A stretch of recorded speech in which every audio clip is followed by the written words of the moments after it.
Hi friends, Father Kerry Walters here, pastor of Holy Spirit American National Catholic Church, and this is another Holy Spirit moment, this one on SoulMaking. Pope Francis recently stated that he will soon declare the 2nd century theologian Irenaeus a doctor of the Church, and that he will dub him Doctor Unitatis, because Irenaeus, who was born in what is today Turkey, moved to the West and became a bishop in Gaul and managed to bring together the Latin Rite and the Eastern Rite in the early days of the Church. I'm delighted by this news. Being proclaimed a doctor of the Church is a signal honor in the Roman Communion, and it seems to me that Irenaeus richly deserves that honor. He wrote at one huge book that has remained quite famous, Against Heresies. I have to warn you, though, if you want to read Against Heresies, you are quite likely, unless you are an historian, to find much of it rather tedious, because what Irenaeus does in it is to rehearse all of the going heresies of his day, to refute them one by one by one. But in the final 2 books of that larger work, you find some genuine theological richness, which is still very helpful to us today. He also wrote a smaller book, which is kind of a summary of the faith, entitled Proof of the Apostolic Preaching, which is well worth taking a look at. Irenaeus is remarkable in his understanding of the anthropology that emerges from the Bible. This is what he says. He argues that Adam, the first human being, was created imperfectly. And by that, what Irenaeus means is that Adam was still in his infancy. He still needed to form. He was made, says Irenaeus, in the image of God. And the image of God, of course, is the Word, the pre-existent Word, the second person of the Trinity. He was made in that image, but he hadn't yet fully developed into the likeness of God. That will only come about, says Irenaeus, when the second person incarnates as Christ, and thereby somehow jumpstarts the entire human race. So image comes first, likeness comes second. Image is the potentiality for divinity, and likeness is the actualization of that potentiality, says Irenaeus. It's not the case, says Irenaeus, that we have been crippled by original sin. That's an Augustinian position that will come about a couple of centuries later. No, for Irenaeus, we simply are not yet fully formed. And that was what caused, for example, our primordial ancestors to err in such a way that they were driven from paradise. Okay, that's an essential feature of Irenaeus' theology. Fast forward from the 2nd century to the 20th century.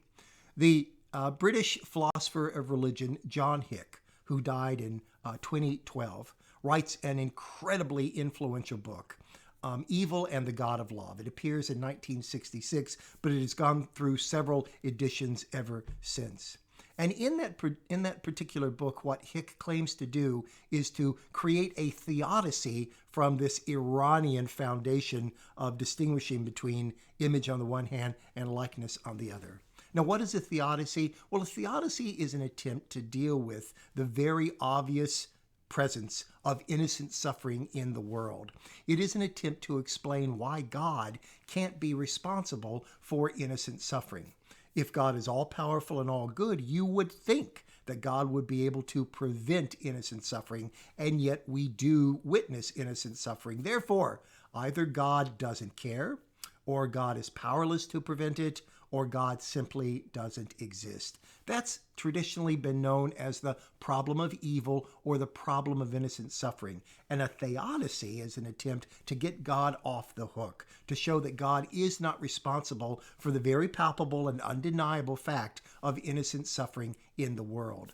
So, John Hick wants to write a theodicy which he claims has been inspired by Irenaeus. How does he go about doing that, and how or whether it is successful? Well, Irenaeus argues that the first human beings created by God are imperfect. And that's just another way of saying they're in process. They're in formation. They are imaged, but not in the likeness as yet of God. And why does he say that they are imperfect? Well, because they're created. It's just as simple as that for Irenaeus. Anything which is created is dependent upon something else for its existence.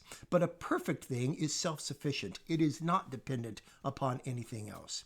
Therefore, ipso facto, says Irenaeus, all created human beings are necessarily imperfect until perhaps their likeness kicks in, until perhaps the incarnation jumpstarts them and fulfills them. Well, Hick accepts the notion that human beings are imperfect, but he explains it in a different way.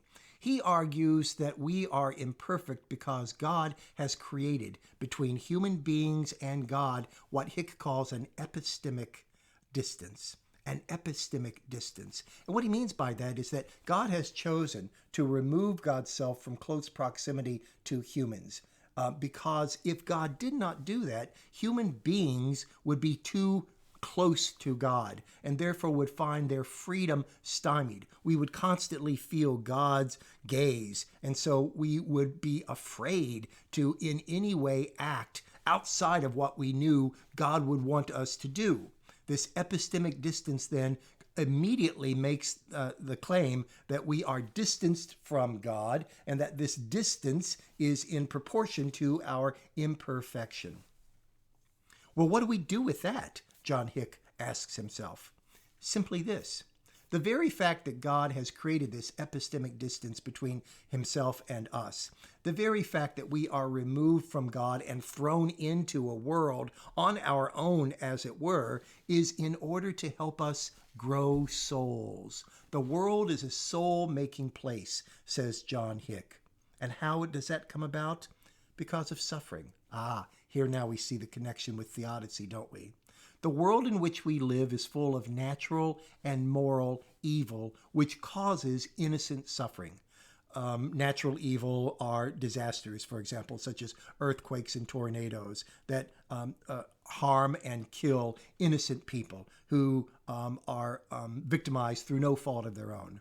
And moral evil, oh my goodness, you and I are so familiar with it. From the grand and horrifying examples such as the Holocaust to the everyday petty acts of malice that we may perform or that we may be the victims of.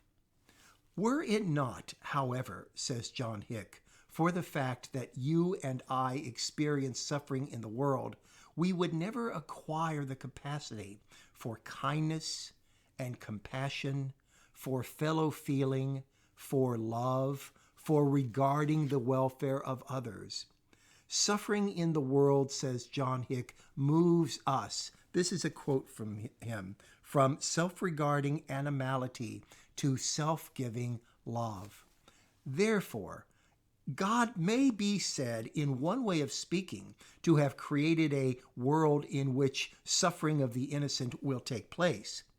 But the suffering ultimately is for the good, says Hick, because it helps us to become human beings. It helps us in that process of movement from being made in the image of God to being fulfilled in the likeness of God. Because the more we love and the more we compassionate and the more we regard the interest of others as opposed to our own, draws us closer and closer and closer to God, says John Hick. And of course, that's standard Christian teaching as well, yes?